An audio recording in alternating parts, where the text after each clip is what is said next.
cleanse with an oil-free cleanser, removing any makeup, impurities, and oil. And then go ahead and apply your gel primer. So you want a good mask-like layer. Apply it directly to the area that you're going to be lifting, and I always start with my neck. Turn your device on. I always like to lift on high, but you can adjust your intensity. You want to start at the collar of the neck, slowly glide towards the back of the neck, take a step up, and then right underneath that jawline, really contouring that jawline, lifting towards the back of the neck. Now apply more gel to the cheek area. Starting on the nasolabial fold, slowly glide to the lobe of the ear.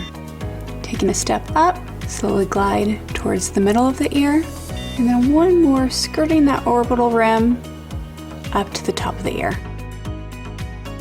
After applying gel on the forehead, you're going to start at the thick of the brow and lift up, the arch of the brow, and then the end of the brow, always lifting towards the hairline.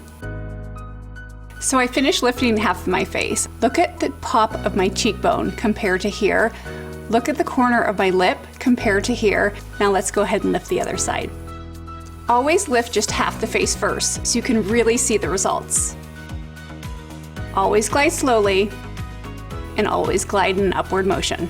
So in 5 minutes you just lifted your face. Tap in the remaining gel primer to enjoy those skincare benefits. And remember the NuFACE Fix to instantly smooth fine lines and wrinkles. It's the perfect finishing step to any NuFACE facial.